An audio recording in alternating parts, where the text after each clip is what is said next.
Well, hello everyone. Hi, this is Etta, and welcome to my channel. This is a channel to where we dive into the mysteries of metaphysics, spirituality, divination, so that we can improve our lives and spread love, wisdom, and joy throughout the universe. And I just want to welcome you here. If you're new to my channel, I just want to send you a big hearty welcome and thank you for stopping by. And if you're a subscriber, I just want to send a big shout out to my subscribers. I just want to thank you all so much and just to let you know that I love you. And, I really appreciate you all subscribing to my channel. Okay, thank you all so much. And before we get into it, I just want to ask you all, if you like my channel, for the new people watching, please hit the subscribe button. Hit the like button and hit the notification bell. I usually try to upload every Wednesday, so on a weekly basis. So I thank you so much and I appreciate it. So we're going to get right into it. So today we're going to be talking about the modalities and the quadruplicities of the zodiac. Okay, so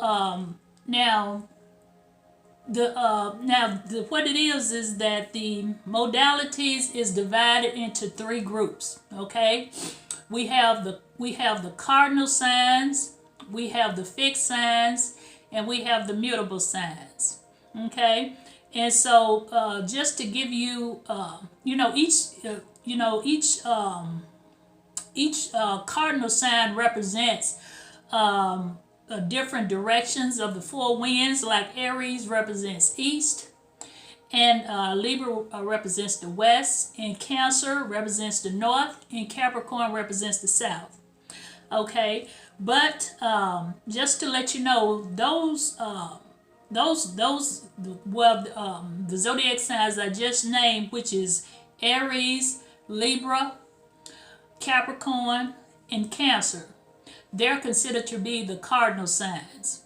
Now, the cardinal signs are the initiators. They start things, they get the ball rolling. Okay, and so the next modality is the fixed signs, and the fixed signs is Taurus, Leo, Scorpio, and Aquarius. Now, those signs are the organizers. Okay, they organize, they make sure everything is the way it's supposed to be. The fixed signs is considered to be the organizers. Okay, so the next one we have is the mutable signs. Okay, and that's Gemini, Virgo, Sagittarius, and Pisces.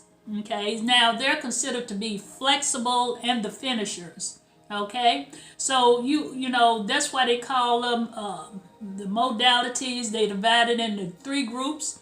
You got a group that starts, you got a group that organize, and you got a group that finish. Okay, that's flexible and finish. Okay, so we're gonna move on, and the next thing we're gonna talk about is the elemental slash triplicities. Okay. Now, each sign belongs to a triplicity associated with one of the four elements as well. And each of these elements, are found in nature. And that's air, fire, water, and earth. Okay? And each triplicity contains cardinal, fixed, and the mutable signs, just like I named earlier. Now, in nature, some elements are naturally compatible with each other, and some are not. Okay, so in astrology, the same elements usually get along well with one another because they share the same temperament and they feed off of one another's energy. Okay, so and that's considered to be, let's see, the same, like the water and earth, they get along well because water nourishes the earth and the earth holds the water. Okay. Fire and air are compatible because they inspire and encourage one another. Okay. Now, usually, like I said earlier, the same signs usually get along well with one another, like I said, because they feeds off of one another's energy, and that's like water with water. Just say, for instance, like me, Scorpio, I would do well with a Cancer, okay? Cancer or either Pisces, because why we share the same temperament. We're all of us are emotional, we nurturing and things of that nature. So they tend to be very compatible with each other, as far as the same signs. Okay. Okay, and what I'm doing is reading off some notes here because I don't want to forget anything. Make sure I'm covering everything here. Okay, so now we're going to talk about the air signs. Now, air signs are considered to be the relationship signs. The relationship signs, and they have the phrase that I think, I hear you. Okay, air can blow out fire. It can create a dust storm. It can evaporate water, and it can stir up deadly waves. Okay, so now when an air sign is out of balance, they usually live in their heads, and they being sensitive to others, when they're out of balance. Okay, so next we're going to move on to the fire signs. Now the fire signs is dynamic. I was just checking, make sure I was recording. Okay, the fire signs, they're dynamic and they're passionate, and they have strong leadership skills. And they harness into the helpful energy and flare up. And now they can cause destruction now. Now, when a fire sign is out of balance, they're usually bored, that they can be bossy and be demanding as well. Okay, now as far as the earth sign provides protection and structure. The earth sign, now, they can, earth they can start an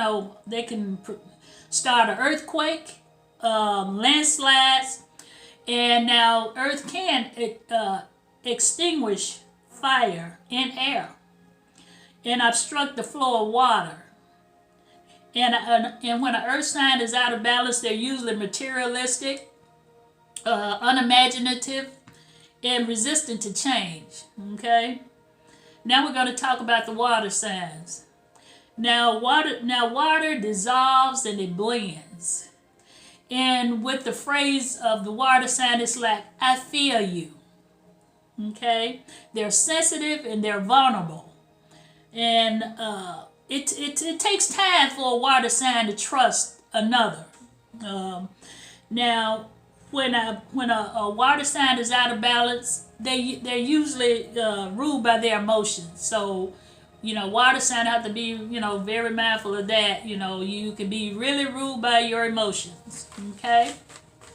All right. So what I'm going to do now is because I fixed my board here, and I'm going to show you the elements and the triplicities that I have here on the board. So I'm going to cut this video off, and we're going to move next to the whiteboard here, so I can give you a demonstration of the elements and the triplicities. Okay, so now what we're going to do, we're going to talk about the elements and the triplicities of the zodiac signs. So we're going to go ahead and get started. Like I said, the elements, we're going to be talking about the elements and the triplicities. Now, first we're going to start off with the air signs. As I said earlier, the air sign is Gemini, Libra, and Aquarius. And the fire signs is Aries, Leo, and Sagittarius. Okay? Now, the earth signs is Taurus, Virgo, and Capricorn. And the water signs is Cancer, Scorpio, and Pisces. Now, the air represents language. It represents intellect. It represents communication, social relationships, and thinking. Okay? Now, the air signs is usually, not usually, the air signs is the house of relationships. That's what it's known for, the house of relationships. Okay, next we have the fire sign. And the fire sign represents passion, energy, enthusiasm, inspiration, leadership. And the fire signs is considered to be the house of life. Okay? And next we have the earth sign. The earth signs represents practicality, stability, materialization, reliability, and resources. Now, the earth signs is considered to be the house of substance. Okay? Next we have the water signs. The water signs represents emotion. Let me get on this side. It represents mysticism, intuition, empathetic, and sensitive. And the water signs is considered to be the house of endings. Okay? So this is my, I just wanted to make this diagram here so that you all can kind of bring things together, because I realize many people, are more visual learners than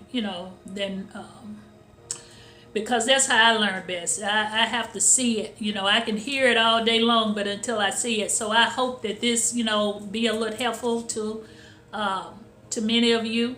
Okay, so this is the end of my video here. I just wanted to come in and talk about the elemental and the triplicities of the zodiac, and also the cardinal, the fixed, and the mutable signs. So you all take care, be blessed, and have a wonderful day. Namaste. Bye for now.